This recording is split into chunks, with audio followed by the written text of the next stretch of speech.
बेंगलुरु की मस्जिद कादरिया में जश्न ईद मिलादुन्नबी सल्लल्लाहु अलैहि वसल्लम और जश्न गौसुल वरा की नूरानी महफिल, उलमाए कराम, अमाइदिन शहर, नातख़्वां हजरात की शिरकत, फ़लस्तीन के मजलूमीन के हक में बुलंद हुई सदाएं दुआएं। ये तो हम कर सकते हैं, ये भी करें तो बहुत बड़ी बात है। हिंदुस्तान वालों को अगर फ़लस्तीन याद है तो बहुत बड़ी बात है। 60 से ज्यादा इस्लामिक कंट्रीज है, कोई कुछ करने के लिए बोलने के लिए तैयार नहीं है। सारा ज़बानी जमा खर्च, सारा ज़बानी जमा खर्च। अमेरिका की दादागिरी है ऐसी।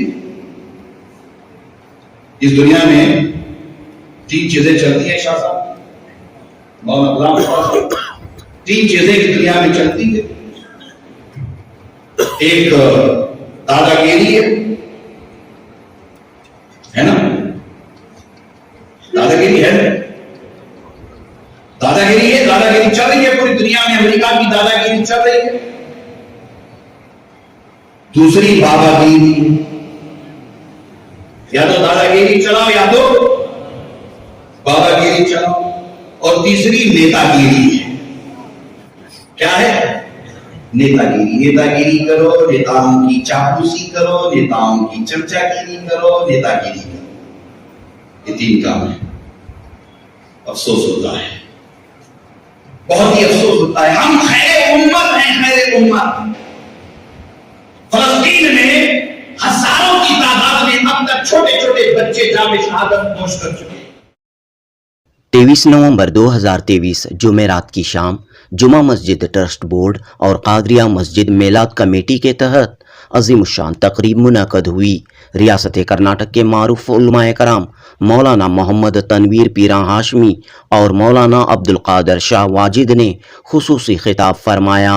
मुसलमानों में इत्तेहाद और तालीम की ज़रूरत पर जोर दिया। नबी करीम सल्लल्लाहु अलैहि वसल्लम की सीरत और बुजुर्गान दीन की तालीमात पर अमल पैरा रहने की तलकीन की।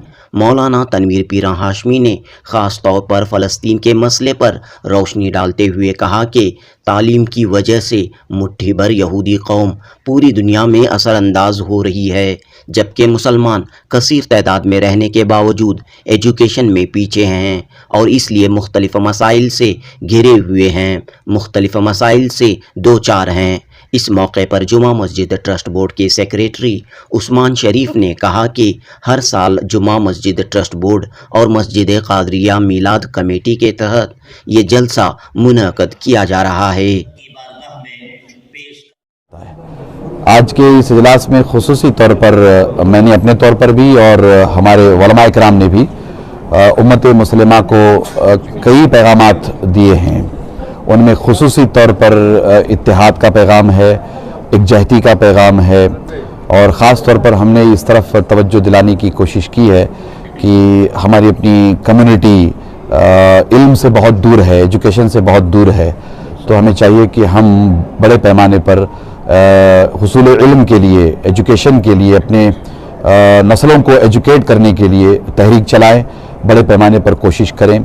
मैंने ये बताने की कोशिश की है कि मुट्ठी भर कौम यहूदी वो एजुकेशन की वजह से, टेक्नोलॉजी की वजह से, आईटी में बड़े पैमाने पर तरक्की की वजह से इस वक्त पूरी दुनिया को कंट्रोल किए हुए हैं और हम इतनी बड़ी तादाद में हैं, 60 ममालिक हैं, पूरी दुनिया में करोड़ों मुसलमान रहते बसते हैं। इसके बावजूद भी हम लोग परेशान हाल हैं, इसके बावजूद भी हम लोग मुतासिर हैं, इसके बावजूद भी हम लोग पूरी दुनिया में जलील किए जाते हैं, रुसवा किए जाते हैं, बदनाम किए जाते हैं। हमारी ये हालत बनी हुई है। इसके बहुत सारे असबाब व इलल हैं। उनमें हमारे दरमियान इत्तेहाद का ना होना, एकजहती का ना होना, यूनिटी का ना होना और इल्म की कमी और बेहतरीन अच्छे अखलाक की कमी, एजुकेशन की कमी वगैरह वगैरह, इन तमाम उमूर पर तवज्जो दिलाने की कोशिश की गई है। उम्मीद है कि इस इजलास के ज़रिए जो पैगाम दिया गया है ये पैगाम बहुत दूर तक पहुँचेगा और उम्मत में इत्तेहाद पैदा होगा और उम्मत में बेदारी आएगी और हम कोशिश करेंगे कि अहले फ़लस्तीन के हालात को सामने रखते हुए किस तरह उन्हें एक मनसूबाबंद साजिश के तहत परेशान किया गया है, और नुकसान पहुंचाया गया है, हज़ारों की तादाद में बच्चों को शहीद किया गया है वगैरह वगैरह। इन सारे हालात को पेश नज़र रखते हुए हम लोग बेदार होने की कोशिश करेंगे इंशाअल्लाह ताला, ऐसी उम्मीद की जाती है। अक्सर एक शिकायत होती है कि अल्लाह ताला अबाबिल को क्यों नहीं भेज रहा है, अबाबिल क्यों नहीं आ रहे हैं। अलम तरा कैफ़ फ़अल रब्बुका बिअस्हाबिल फ़ील, ये पूरा सूरा पढ़ के अक्सर शिकायत की जाती है कि अबाबिल कब आएंगे, कब आएंगे अबाबिल।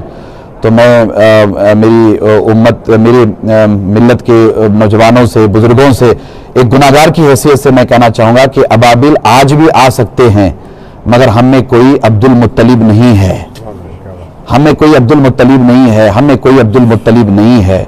वो किरदार, वो अखलाक, वो आदात, वो अतवार और वो मेयार, वो ईमान, वो अकीदा अगर हमारा पैदा हो जाए तो इंशाअल्लाह ताला अल्लाह की मदद और नुसरत शामिल हाल रहेगी। अल्लाह का वादा है, अल्लाह अहले ईमान की मदद फरमाता है, ज़रूर अल्लाह की मदद शामिल हाल रहेगी इंशाअल्लाह। मुझे उम्मीद है कि आने वाले दिनों में अहले फ़लस्तीन की भी मदद होगी।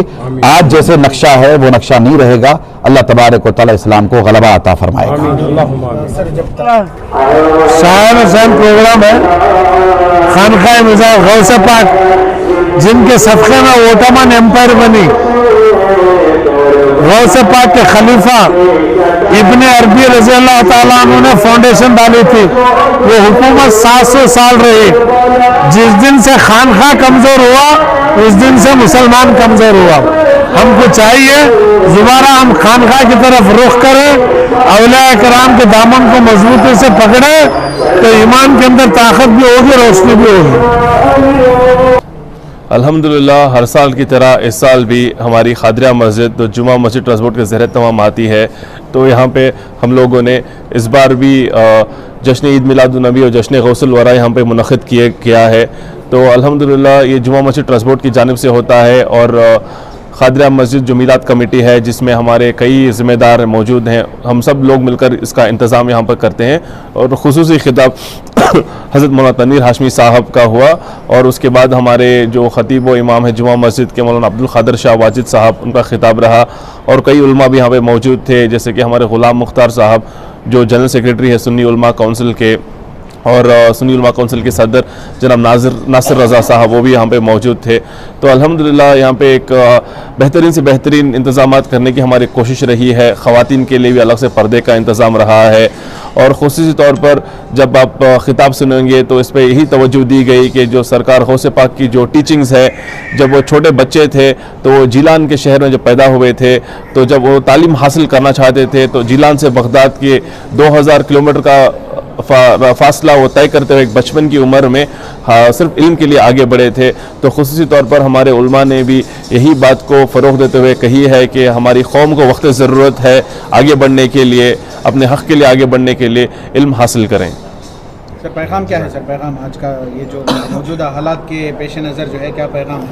देखिए मौजूदा हालात में मैं समझता हूँ हम लोग यही एक ही फैक्टर है जिसकी वजह से हम लोग पीछे रह गए, क्योंकि हम लोगों में तालीम कम है, हम लोगों में इल्म कम है। अगर हम लोगों में तालीम ज़्यादा होती, इल्म ज़्यादा होता, टेक्नोलॉजी में अगर हम लोग आगे होते, बिज़नेस फील्ड में अगर हम लोग आगे होते, एजुकेशन फील्ड में हमारा आगे होते, जैसे कि हॉस्पिटल्स की फील्ड में अगर हम आगे होते, तो मैं नहीं समझता कि हम लोग को कोई भी आके इस तरह से हमारे तरक्की को रोकता। क्योंकि अगर आगे ऑलरेडी हम लोग की तरक्की हो गई होती तो एक लेवल प्लेइंग फील्ड होती, बराबर का मुकाबला होता था। अगर आप देखा जाए तो ख़ुसूसी तौर पर जो गज़ा में जो तकलीफ़ उठा रहे हैं, लोगों पर बमबारी हो रही है, एक मिसाइल का मुकाबला एक बच्चा एक बच्ची पत्थर से कर रही हैं, अगर उनमें सही तालीम होती तो मैं समझता हूँ वो भी एक डट के मुकाबला करते।